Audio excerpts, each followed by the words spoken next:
Are you having a hard time figuring out what to get Dad for Father's Day?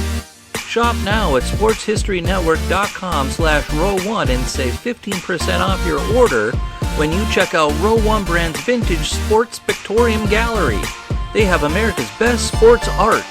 With over 7,200 historic sports prints, you're assured to find something unique for Dad this Father's Day. If he's an NFL buff, check out the 1963 vintage NFL helmet poster. Shop now at sportshistorynetwork.com/row1.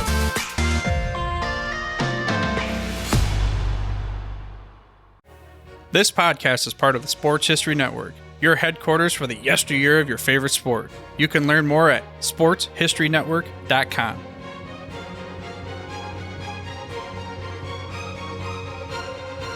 Hello, sports fans, and welcome to another edition of Yesterday's Sports on the Sports History Network. 50 years after he retired, Joe Kapp is still the only quarterback in history who played in the Rose Bowl, a Grey Cup championship, and the Super Bowl. After a successful college career at Cal, Joe Kapp began his professional football career in 1959, playing for the Calgary Stampeders. Then in 1961, Calgary traded Kapp to the British Columbia Lions. Kapp led the Lions to a 1963 Grey Cup appearance, and the following year the team won the Canadian Championship. Having achieved success in the Canadian Football League, Kapp took his skills across the border to the NFL. There he had an ally, Bud Grant, who had coached against Kapp in Canada. Grant thought Kapp would be a good fit for his new team, the Minnesota Vikings. Minnesota had just traded its starting quarterback, Fran Tarkenton, to the New York Giants, and Grant needed a new man under center. At the time, Minnesota was an NFL newcomer, having joined the league in 1961. The team was struggling, going 29, 51, and 4 overall when Kapp entered the scene. In his first season with the Vikings, Kapp started 11 games and went 3 wins, 5 losses, 3 ties, as the team went 3 wins, 8 losses, and 3 ties overall. Par for the course in Minnesota. Things began changing the following season. Kapp started all 14 games, and the Vikings reached the playoffs with an 8-6 record. Even though the team lost in the playoffs to the Colts, the future looked bright with Kapp at quarterback. In 1969, Kapp started 13 games, winning 12, and the team went 12-2. At season's end, his teammates voted Kapp the team MVP, an award he refused to take.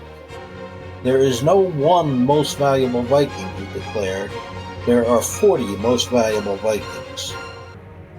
Although the team season ended on a sour note, losing the Super Bowl to the Kansas City Chiefs 23-7, Joe Kapp had proven he could play with the best. But man, did he still have his critics. They said he threw a wobbly ball, he threw too many interceptions, and that his passer rating was below average. But those criticisms didn't fluster Joe Kapp.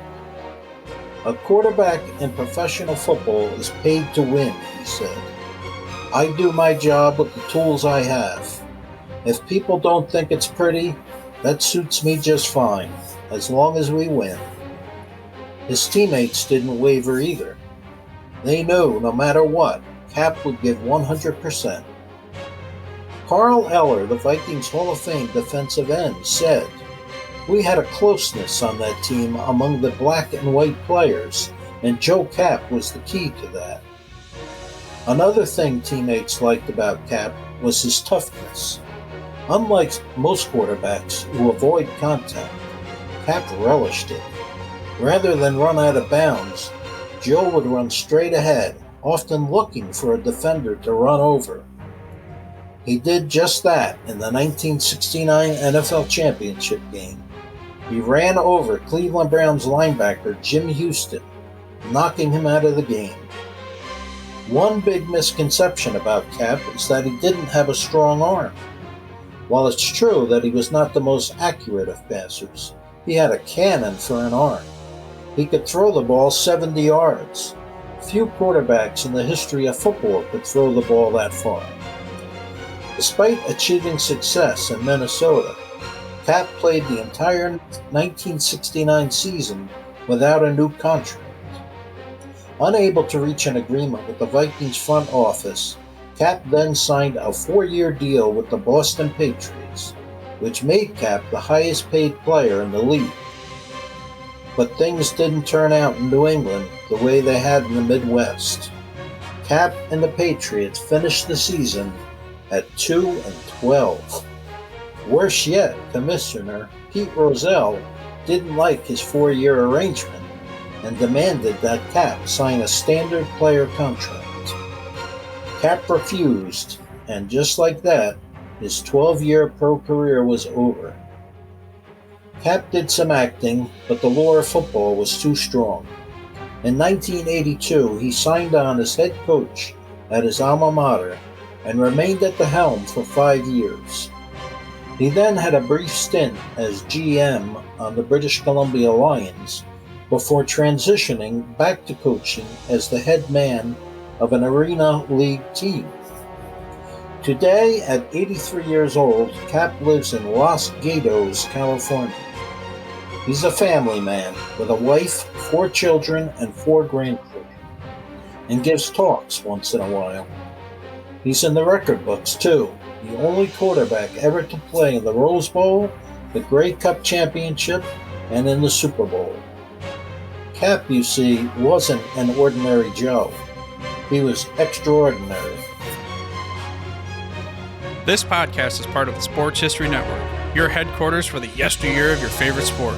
You can learn more at sportshistorynetwork.com.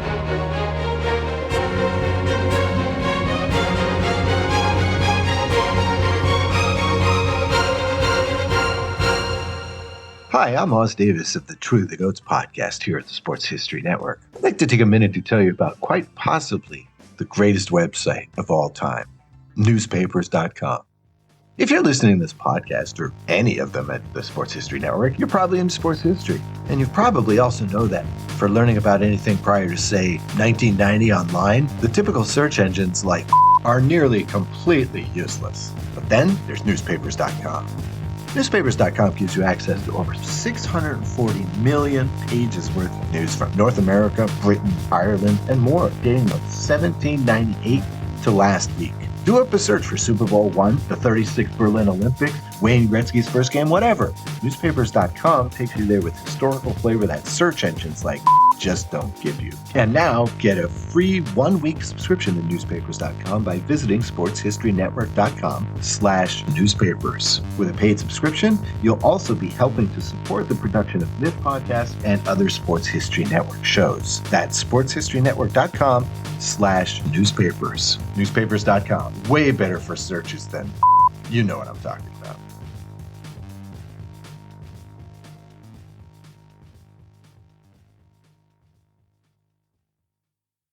We here at the Sports History Network proudly partner with 26 podcasts, all revolving around the history of sports.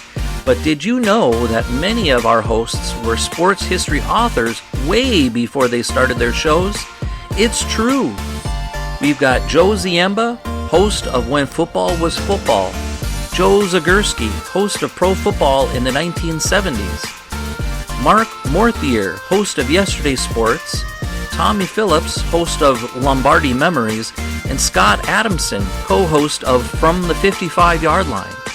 All these authors have many books for you to choose from. To check them out, go to our website at sportshistorynetwork.com/sportshistorybooks. Pick up your copy today. Soundtrack provided by Kevin MacLeod of filmmusic.io.